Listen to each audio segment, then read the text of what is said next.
Hola, amantes de la arquitectura y de la cultura. Bienvenidos nuevamente a otra capsulita cultural de Jordi.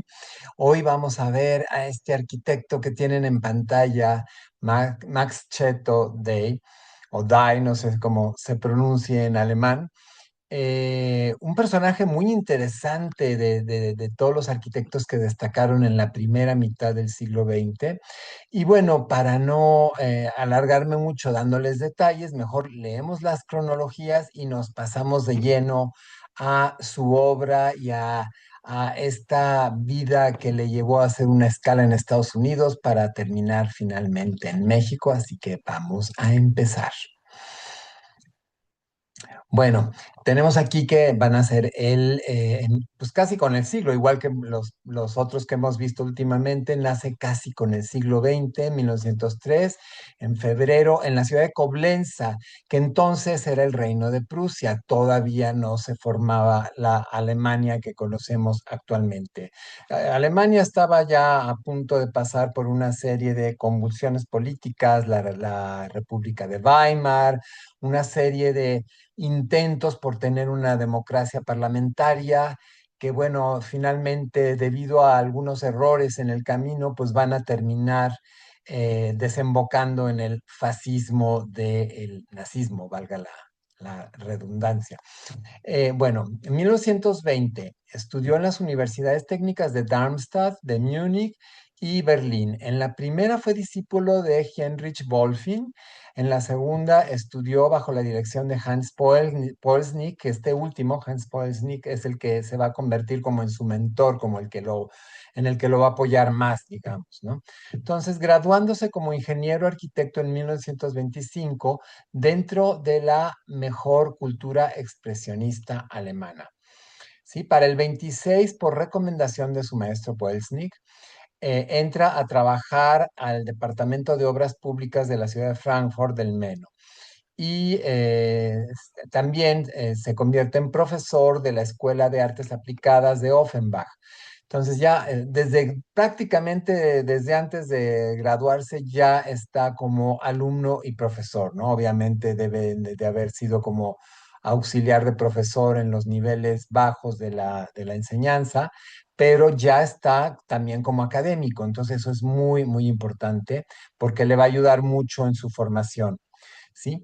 Para 1927 se presenta junto con otro amigo al concurso para el edificio de la Sociedad de las Naciones en Ginebra, aunque no ganó, pero sí fue muy alabado por un historiador suizo, Siegfried Giedion, perdón, y esto le valió que lo invitaran al CIAM, a los Congresos Internacionales de Arquitectura Moderna, como socio fundador.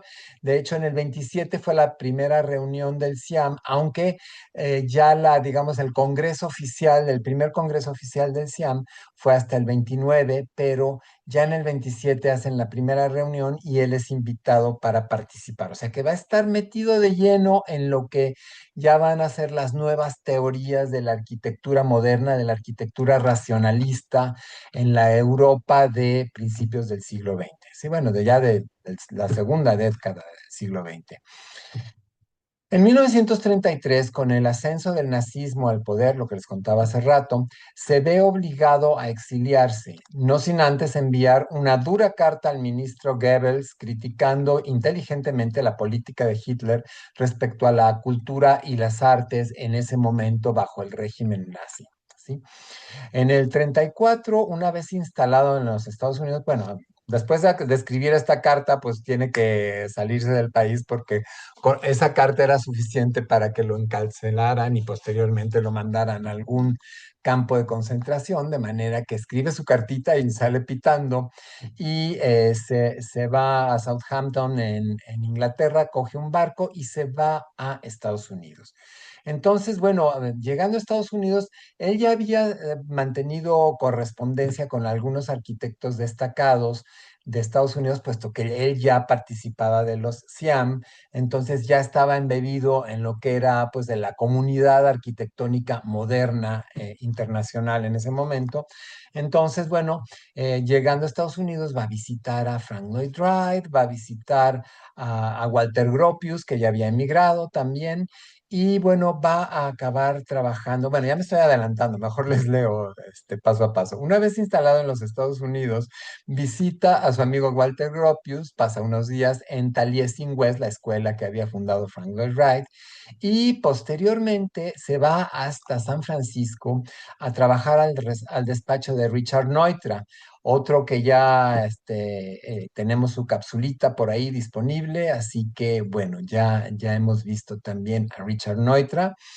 Y en el 37, bueno, él se está 10 meses trabajando con Neutra, pero le llega el aviso de que, pues que ya las autoridades saben que está trabajando y parece ser que no tenía permiso de trabajar. O sea, le entra un temor de que lo van a deportar y se decide migrar a México, porque además Neutra le había hablado maravillas de México, porque un año antes Neutra había estado de visita en México y había estado de visita en casa de arquitectos de la época, pintores, o sea, va a conocer a Diego Rivera, va a conocer a varios arquitectos ya que ya estaban sobresaliendo en ese momento, como José Villagrán, y como Carlos Obregón Santacilia, en fin, varios que ya estaban descollando en ese momento y que Neutra los conoce. Entonces, pues le habla maravillas del movimiento arquitectónico en México y decide migrar a México, país que lo cautiva y donde, a pesar de algunos obstáculos, como comenzando por que no hablaba ni una palabra de español, bueno, decide quedarse a vivir permanentemente. México lo enamora y bueno, se queda en México. Ese es a grandes rasgos, dicho muy rápidamente, las cronologías. Entonces, bueno, ahora sí vamos a ver un poquito más a detalle. Dice, al salir de la escuela, por recomendación de su maestro Hans Poelzig, consigue trabajo en el Departamento de Planeación Urbana y Obras Públicas de Frankfurt del Meno. Sí, bueno, vamos, de hoy en adelante vamos a llamarle Frankfurt. El nombre oficial es Frankfurt del Meno por el río Meno, pero, o el río Main en alemán, pero bueno, para más simplicidad le vamos a decir Frankfurt. Entonces, bueno, aquí tenemos una foto de su maestro y mentor, Hans Poelsnig. Ahí está con unos compañeros suyos. Probablemente alguno de estos en la foto es con el que él participa en el concurso de la Liga de las Naciones. Y este es el interior de un auditorio majestuoso, impresionante, tanto estéticamente como estructuralmente. Es un auditorio impresionante que hizo Hans Poelsnig y que lamentablemente fue demolido en 1988. Tantitos más años que hubieran pasado, ya no lo hubieran podido demoler porque ya se hubiera declarado patrimonio histórico de la nación. Y bueno, otro arquitecto que lo va a apoyar es el arquitecto Ernst Mayr, y este es uno de los edificios hechos por este arquitecto Ernst Mayr.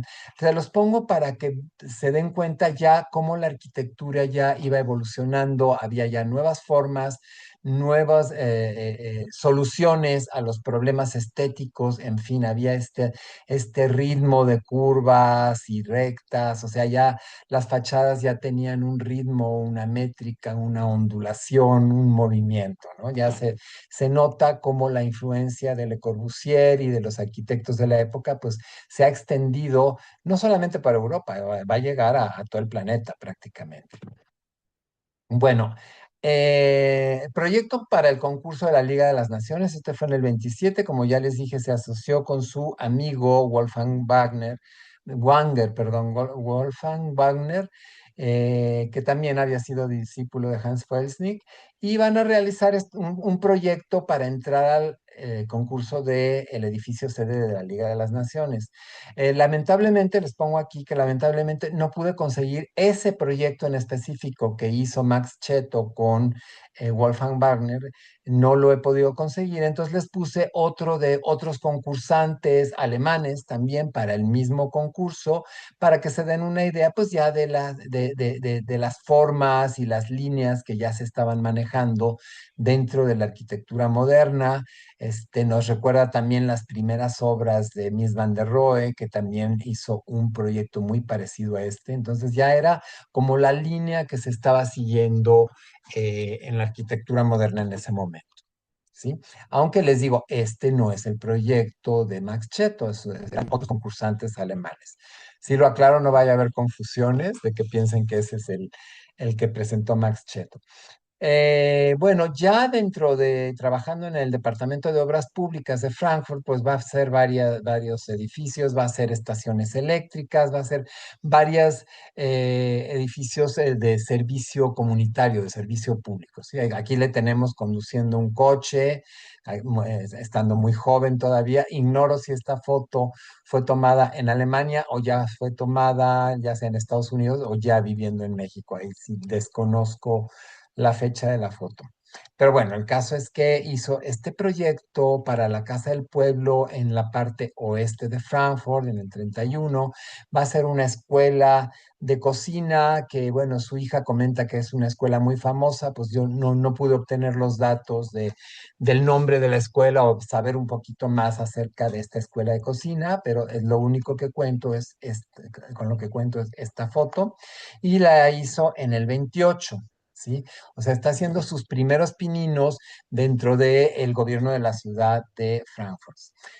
Para no alargarme, les voy a continuar leyendo. Dice, durante los años que duró el gobierno progresista de Frankfurt, Cheto proyectó y construyó alrededor de 20 obras de variadas especialidades, tales como habitación, de salud, edificios técnicos y pedagógicos, obras en parques, conjuntos de viviendas, en hospitales, una escuela de cocina, varias obras para la empresa estatal de electricidad e incluso más adelante va a llegar a ser un aeropuerto, del cual tampoco pude disponer pues, de imágenes de este aeropuerto, de este proyecto.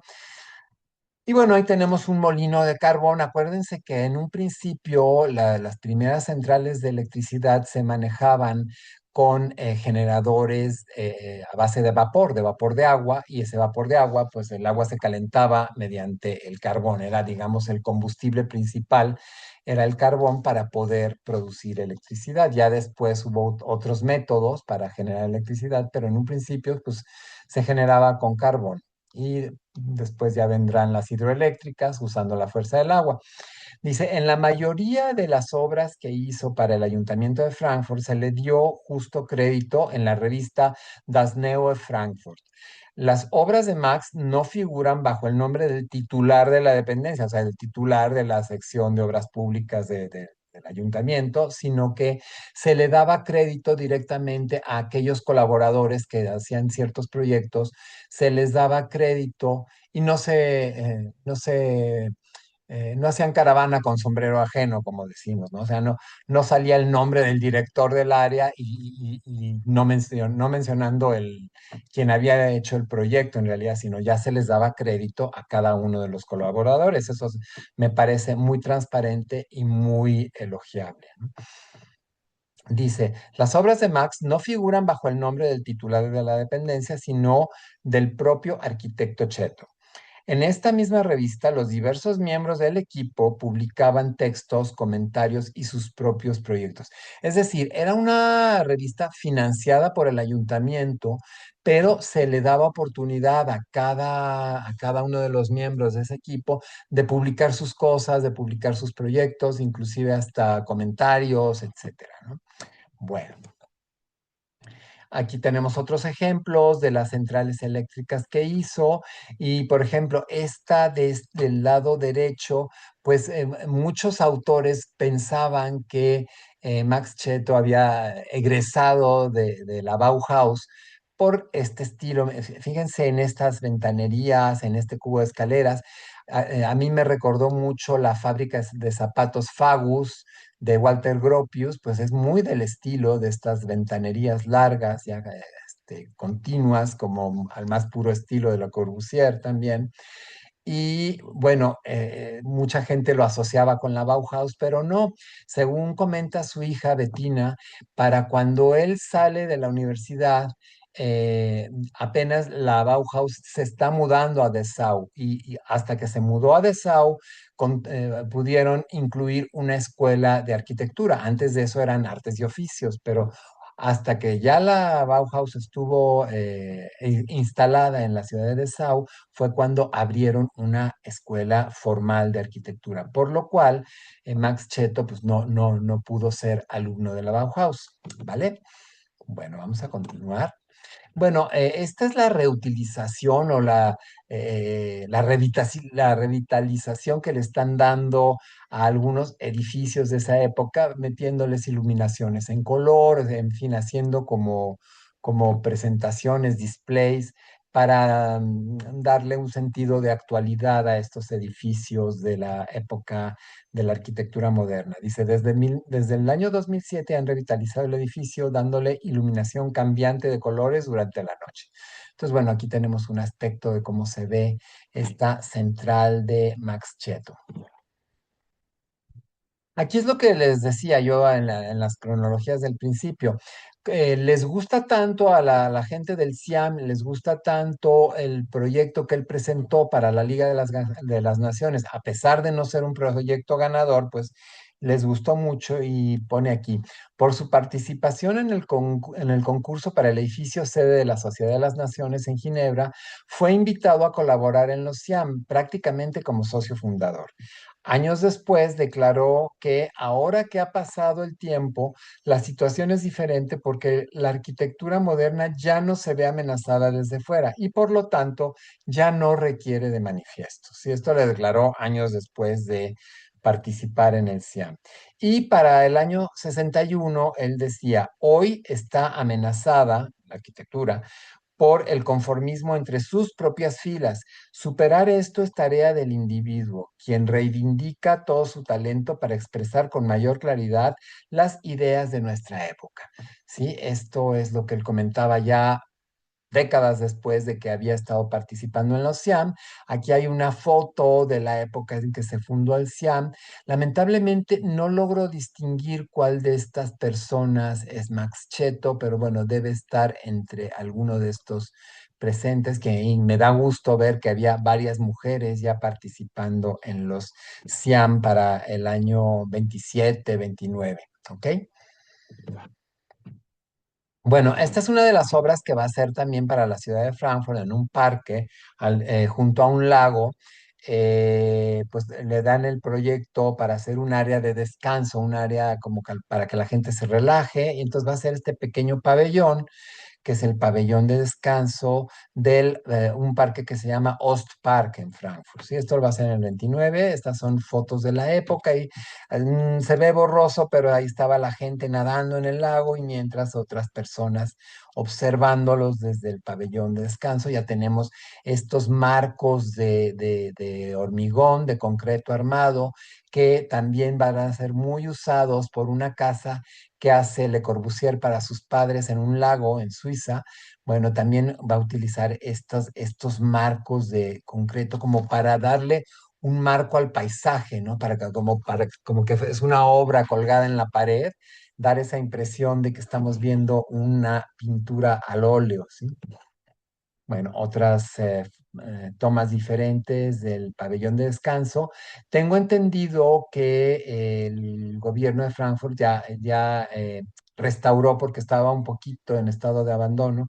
Entonces ya han restaurado esto, lo han declarado patrimonio histórico y lo han titulado como, ya no es el pabellón de descanso del parque, sino ahora es el pabellón Cheto. Así se llama oficialmente ahora. Bueno, para el año 38, como les decía, huyendo después de poner esa carta bomba prácticamente al ministro Goebbels de Cultura, pues nomás deja la carta en el correo y se va de Alemania para que no haya represalias y se va a Estados Unidos, visita a los amigos que había mantenido correspondencia con ellos a través del correo.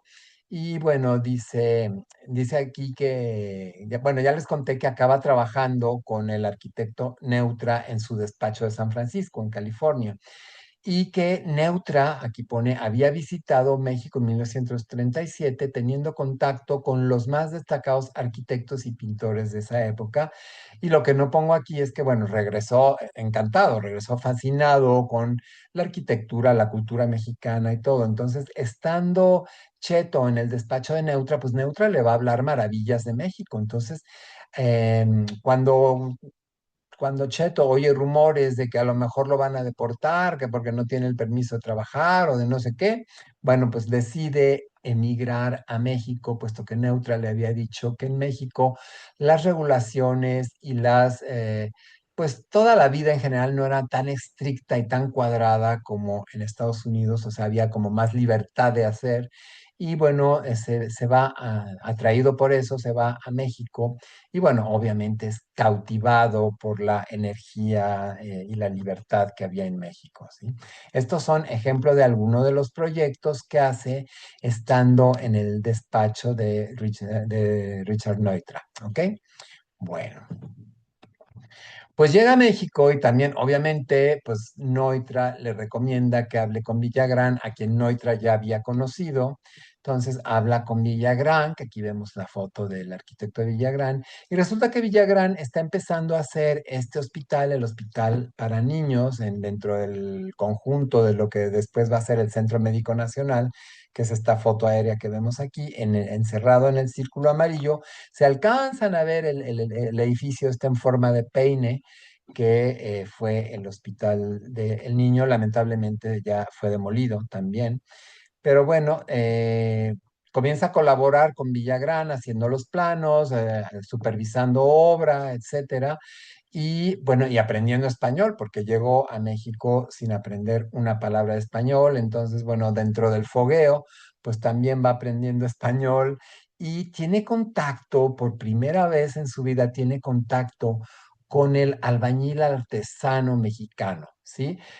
Como pone ahí, el albañil que migrante del campo, que muchos son verdaderos artesanos y ve la calidad de sus trabajos en los acabados, etcétera, y comienza a enamorarse de una arquitectura ya menos rígida y más en contacto con la naturaleza, que es la arquitectura mexicana. ¿Sí? Bueno, aquí tenemos una foto del pasaporte alemán con el que seguramente entró a los Estados Unidos y también a la República Mexicana, ¿sí? Por las tardes, bueno, por las mañanas trabajaba con el arquitecto Villagrán y por las tardes trabajaba con el arquitecto Luis Barragán, que ya comenzaba a ser un arquitecto destacado también, y le llevaba, Luis Barragán, según su hija Tina, eh, Luis Barragán le llevaba trabajo a su casa para que le ayudara elaborando planos y haciendo cálculos. Entonces, bueno, ya trabajaba para dos arquitectos muy importantes en ese momento, ¿sí? El problema de Cheto es que va a tardar mucho en poder revalidar sus estudios y en poder obtener una residencia y un permiso para trabajar como arquitecto. O sea, tiene que revalidar estudios, hacer exámenes, y eso le va a llevar varios años. Y mientras eso sucede, pues él hace muchos planos para otros arquitectos, pero él no los puede firmar. O sea, el proyecto no puede salir a nombre de él. Tiene que salir a nombre de estos arquitectos para los cuales él colabora. Bueno, aquí tenemos un proyectazo que yo tuve la oportunidad de ir varias veces cuando era niño. Mis papás me llevaban a este balneario de aguas sulfurosas, por eso vemos aquí esta piscina con aguas completamente amarillas debido a la cantidad de azufre que contenían, pero que mucha gente acudía a este balneario porque estas aguas se consideraban medicinales. Estaban muy probadas en el tratamiento de problemas reumatológicos, de problemas de circulación, en fin. Entonces, gente con problemas de este tipo, problemas de movilidad, pues iban mucho a este balneario y entonces, bueno, le encargaron este proyecto al arquitecto Cheto, que lo hizo en combinación con un amigo suyo yucateco. Bueno, les voy a leer porque si no, luego me alargo y me desvío. Diferentes vistas del hotel que en la década de los 40 causó sensación tanto que lo comenzó a operar la cadena hotelera Meliá, una cadena española e internacional que tenía hoteles por todo el mundo. Estaba operando este hotel en la década, pues creo que hasta en los 60 todavía lo llevaba Meliá. Dice, tuvo que cerrar a finales de los años 70 por problemas con los ejidatarios de la zona, ¿sí? O sea, en México hay un concepto del ejido que se creó precisamente al terminar el porfiriato, al estallar la guerra civil. Bueno, se constituyó el ejido donde pues los campesinos están en propiedad de la tierra, y yo no sé qué problemas tenía este terreno donde se construyó el hotel, que al final lo reclamaron los ejidatarios, se lo apropiaron, y como ellos no tenían el know-how de cómo manejar un hotel, y no creo que hayan permitido que Melía continuara operando el hotel, pues lo comenzaron a operar ellos y se les vino abajo. Y actualmente el edificio está prácticamente abandonado. Creo que siguen dando servicio en las piscinas, pero ya el hotel está totalmente como hotel fantasma. Una lástima, realmente una lástima. Dice, actualmente el edificio se encuentra abandonado por la falta de apoyo de las autoridades locales. Pero bien, vean qué hermosura, por eso escogí esta foto que tengo atrás de mí, es el Hotel San José Purúa, y la escogí, porque aparte de ser una arquitectura que me parece sumamente integrada con el paisaje, con la naturaleza, usando materiales pétreos, materiales locales, y usando colores también muy de la naturaleza del lugar, es una arquitectura totalmente integrada a la topografía y a la naturaleza del lugar, pues también me trae recuerdos de la niñez y por eso la escogí como foto de fondo. Vamos a continuar. Otras vistas del hotel. Dice aquí, visité el hotel de San José Purúa. Su diseño me ha gustado bastante. Se requiere de mucha imaginación para desplantar un edificio sobre las rocas. El concepto de los diferentes niveles me ha gustado mucho, o bueno, bastante. Esto lo dijo nada más y nada menos que Walter Gropius, el fundador de la Bauhaus, bueno, y el que le dio más auge a la escuela Bauhaus en Alemania. Bueno, ese arquitecto opinó esto de el balneario de San José Purúa, mismo que pues las autoridades han dejado caer en el abandono. Aquí tenemos un plano de Cheto con la distribución de las habitaciones, detalles, etcétera. Y bueno, tengo que aclarar que lo hizo en colaboración con un amigo suyo, un arquitecto yucateco llamado Jorge Rubio. Con él va a hacer varios proyectos en conjunto, pero este fue, digamos, el más destacado que hizo con Jorge Rubio. Bueno, aquí le tenemos en una foto con Walter Gropius, platicando con él, este es Marchetto, y bueno, se cree que la persona que está de espaldas es el pintor y muralista Carlos Mérida. Aquí tenemos varios edificios que se hicieron en la glorieta de Melchor Ocampo. Esta es una, como que la manzana de la arquitectura, es esto que les estoy enseñando ahora, puesto que intervinieron varios arquitectos famosos de la época, como Luis Barragán y como Enrique del Moral, también hizo algunas cosas por ahí. Dice, va a tardar varios años en obtener su nacionalidad mexicana y posteriormente la revalidación de sus estudios y su cédula profesional para poder ejercer como arquitecto y firmar los planos, la va a obtener hasta el año 52, año en que va a fundar su despacho independientemente. Entonces, bueno, aquí te tenemos posando, imitando el techo a dos aguas de una casa que estaba haciendo. Esta foto yo casi me atrevería a decir que o es en Estados Unidos o es en Alemania. No creo que esta foto haya sido tomada en México, pero bueno, ahí está divirtiéndose un poco mientras supervisa la obra. Va a hacer, Max Cheto va a hacer aquí en México mucha obra residencial, muchas casas privadas, por lo cual, pues en muchos casos, pues no contamos ni con las imágenes ni con los planos, porque todo depende de que los dueños de esas casas, pues, en primera, de que las casas no hayan sido demolidas, que todavía existan, y de que los dueños de esas casas, pues, estén dispuestos a que se hagan fotografías de sus casas, ¿sí? Entonces, bueno, aquí tenemos varios planos que él hizo, unos para un proyecto en la calle de Puebla, otro en la calle de Atlisco, en la colonia Roma, un detalle de unas escaleras. Bueno, son varios de los planos que él elaboraba, nada más se los pongo como muestra, porque era la época en que los planos se hacían a mano, no había ni ordenadores, ni computadoras, ni AutoCAD, ni nada que se le pareciera, todo era a mano, con lo que aquí llamábamos tinta china, que era una tinta totalmente negra, pero que cualquier derrame de la tinta o si se mojaba el papel, la tinta se extendía, había que tirarlo a la basura y volver a empezar desde cero.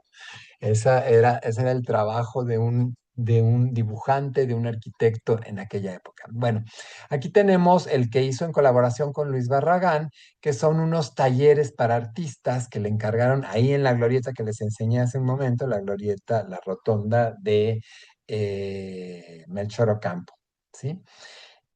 Y aquí tenemos, bueno, uno de los dueños de los departamentos, pues permitió hacer una entrevista dentro del departamento y aquí tenemos, pues, las formas, ¿no? Que manejó el arquitecto muy sencillas, muy simples, esta chimenea en L y bueno, ya con la decoración que le ha puesto el actual dueño, pero siguen conservándose los pisos de los suelos de duela de madera y en fin, la mayoría de los detalles del diseño original, ¿no? De estos arquitectos. Y bueno, pasamos a la parte, la parte comercial del video, como en todos los anteriores, pues nada más recordarles que si aún no se han suscrito, le den clic en suscribirse y le den clic a la manita con el dedo hacia arriba. Eso me ayuda mucho a mí a seguir produciendo estos videos. Y a ustedes pues nada más les lleva unos segundos, no les cuesta ni nada de dinero hacerlo y les lleva unos cuantos segundos dar clic en suscribirse y en la manita. La suscripción es para que a ustedes les lleguen los avisos, les aparezcan los avisos de cuando yo publico algo nuevo, pues les van a aparecer los avisos para que no se pierdan ninguno de los videos que voy publicando. Y bueno, continuemos.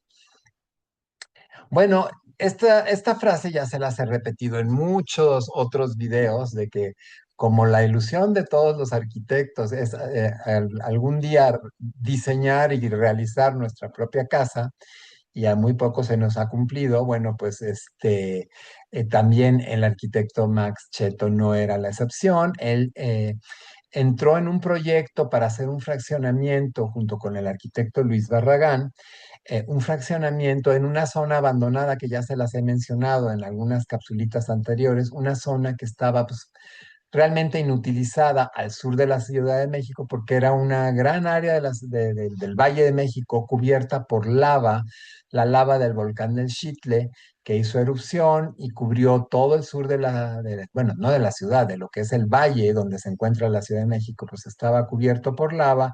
No se podía usar mucho para la agricultura, por lo mismo que era una capa de lava, color gris oscuro, que pues realmente no, que crecían algunas hierbas, pero no se podía usar para sembrar y cosechar.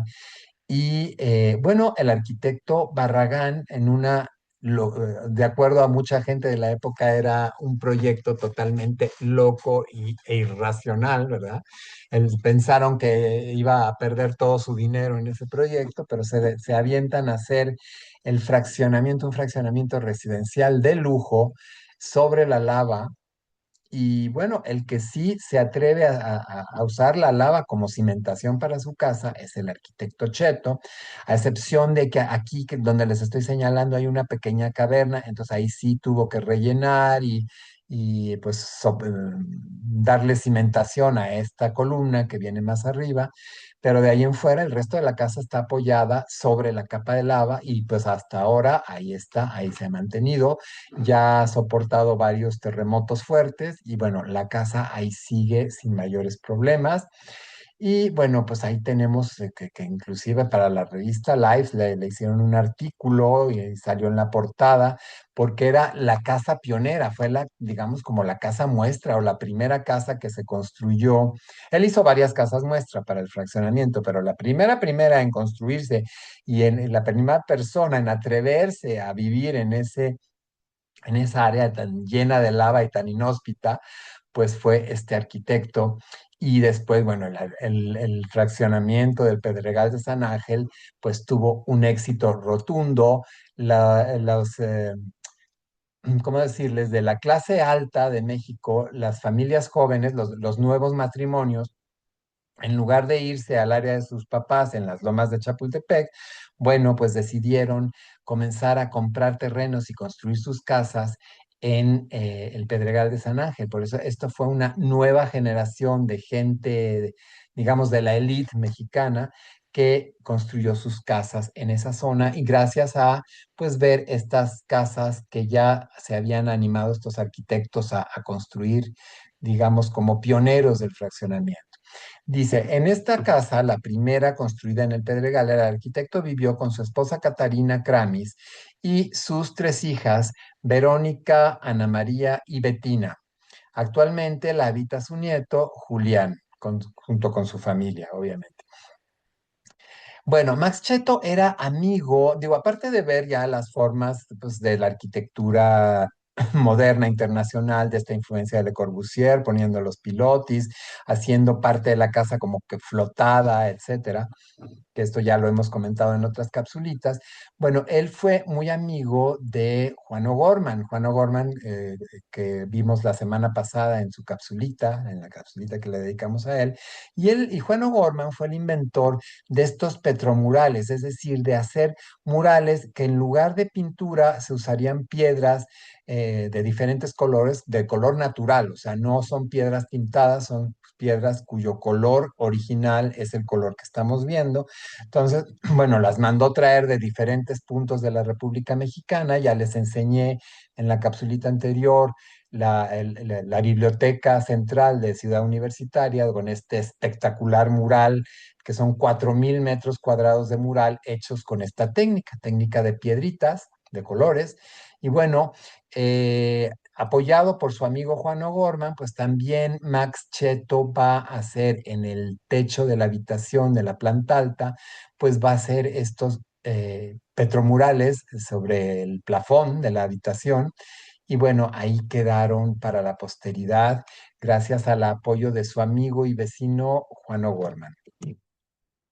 Otras vistas de la casa, estas algunos detalles muy interesantes como la continuación de la ventanería, cómo absorbe esta diferencia de niveles, pues la absorbe a través de la puerta, ya baja un poquito el nivel de la ventana, cómo tiene esta banca de hormigón y madera integrada completamente, o sea, el lambrín de madera se transforma en una banca para poder estar ahí a cubierto, en una terraza a cubierto, disfrutando de la naturaleza, se puede poner una mesita, se puede estar comiendo afuera y pues ya tiene la banca integrada. También va a tener esta piscina completamente de aspecto natural que nos recuerda un poquito a los cenotes de la península de Yucatán, pues tiene esta piscina totalmente integrada a la naturaleza, ¿no? Que forma, que se ve como si ya hubiera estado ahí siempre esta piscina, ¿no? Así como si fuera parte de el entorno natural. Y vemos también cómo, a pesar de sí ser una estructura de hormigón armado, con cimbra, todo lo que se necesita para el hormigón armado, pues sigue eligiendo materiales naturales, materiales pétreos, maderas, todo lo que le da calidez al ambiente de la casa, ¿no? Paredes forradas con piedra, en fin. Y aquí, bueno, dejó un pedazo sin acabado para que viéramos la forma en que se cimbró la losa la losa ya del techo de la casa, ¿no? Ok, bueno, vamos continuando. Bueno, estas son otras obras de las muchas que hizo el arquitecto. Lamentablemente, como les digo, hay muy poca información gráfica porque son muy pocas las personas que aceptan que un extraño llegue a tomar fotos de la casa, ¿verdad? Entonces, las fotos con las que contamos, muchas de ellas, pues son las que hizo el mismo arquitecto de sus obras antes de entregarlas, ¿no? Entonces, gracias a eso, pues tenemos algún testimonio gráfico de sus obras, ¿no? Entonces tenemos la Casa Quintana en el lago de Tequesquitengo, al sur de la Ciudad de México, hay un hermoso lago que se usa para casas de fin de semana. Y bueno, hizo la casa para la familia Quintana. Pongo aquí, hizo infinidad de obras residenciales en zonas de alto nivel económico de la Ciudad de México, tales como el Pedregal, Polanco, las Lomas de Chapultepec, etcétera. Dice, esta casa la hizo en el Pedregal. Aquí vemos cómo se aprovechaba, dejaban la lava, la piedra, bueno, la lava petrificada para formar parte de los jardines y tener pues un entorno como muy natural, contrastando con las líneas rectas de la arquitectura racionalista de ese momento, ¿sí? La arquitectura de influencia de Corbusier, de Mies van der Rohe, y que ya habían adoptado como suya, pues Luis Barragán, Max Cheto y tantos otros arquitectos del momento. Digamos que el que menos adoptó estas líneas fue Juan O'Gorman, como ya lo vimos en la capsulita anterior. Digo, él se quedó más con las formas como prehispánicas, como más naturales, más pétreas. No, no usó tanto la línea recta en sus obras, pero pues Max Cheto sí que la va a usar. Y bueno, ya estamos casi terminando, nada más me queda decirles pues algunas distinciones que tuvo este arquitecto y dónde estuvo trabajando, aparte de hacer casas, dónde estuvo como catedrático. Dice, entre 1955 y 1965, el arquitecto fue profesor invitado o ponente en las universidades de Yale, de Harvard, el Pratt Institute, el MIT cercano a Chicago, y por periodos prolongados en la Clemson University de Carolina del Sur. O sea, en varios lugares prestigiados de Estados Unidos, él ya al final estuvo dando cátedra. En 1961 publica el libro La arquitectura moderna en México, en colaboración con la UNAM, y actualmente ese libro ha sido digitalizado y es del dominio público, es decir, hay páginas donde este libro se puede descargar en PDF y se puede leer o en otro tipo de archivos ya para otro tipo de plataformas de lectura de libros, ¿no? Pero lo hay, que hasta donde yo sé, lo hay disponible hasta en PDF, o sea que para el que quiera bajarse el libro en línea, pues es totalmente gratuito. Sí, quedó como patrimonio, digamos, de la universidad. Entonces dice, la arquitectura en México, en colaboración con la UNAM, actualmente digitalizado, y este libro se lo dedicó, obviamente, a su querido maestro y mentor Hans Poelsnick. Y dice, a partir de 1965 impartió cátedra en la ENA. En aquella época ENA era Escuela Nacional de Arquitectura, hoy ya tiene el rango de Facultad de Arquitectura dentro de la ciudad universitaria. En 1966 ganó el primer premio compartido en el concurso para el Museo de Berlín, International Competition for a Museum of Art in West Berlin. Entonces, bueno, pues también tuvo algunos premios, algunas distinciones.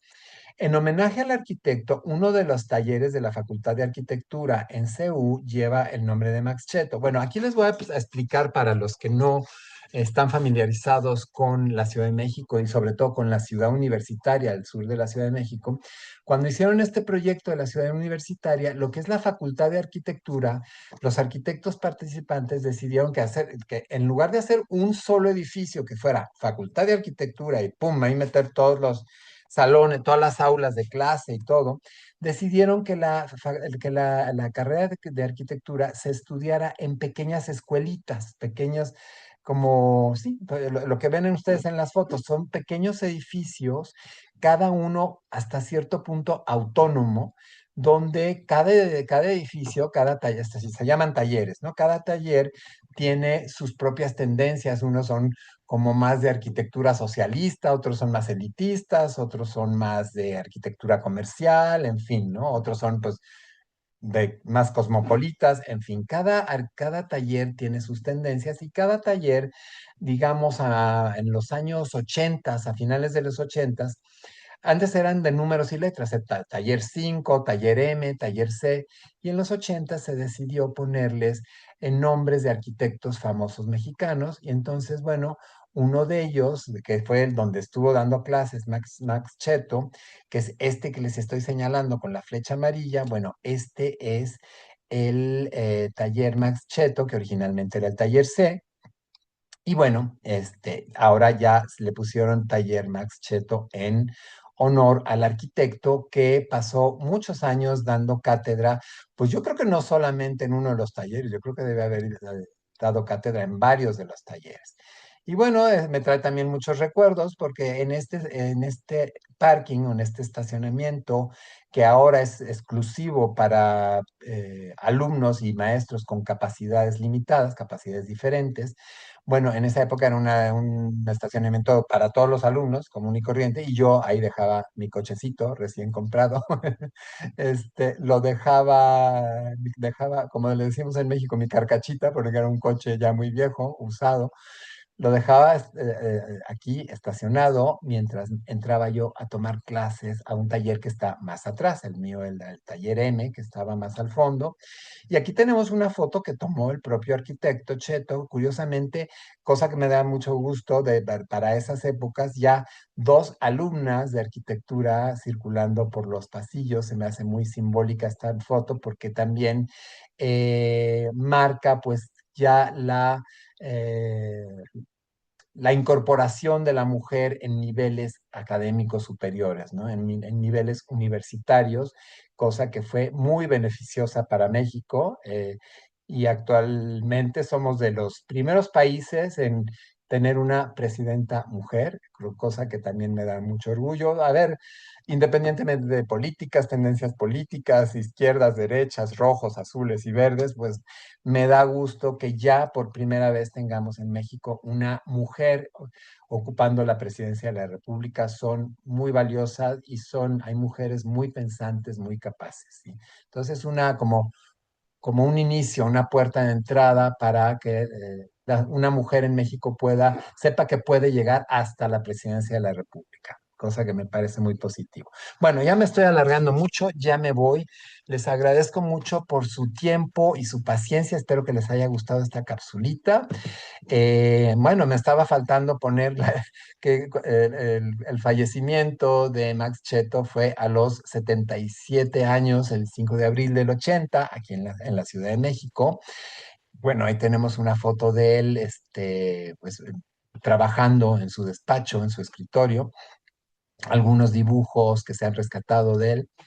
Y bueno, como siempre, mis agradecimientos a las personas que figuran en esta lista, en especial en esta capsulita. Agradezco mucho a Juliana Arroyo Cheto, el nieto del arquitecto, y a Bettina Cheto, la hija del arquitecto, por haber facilitado imágenes y pues información para que yo pudiera realizar esta capsulita que es sin fines de lucro.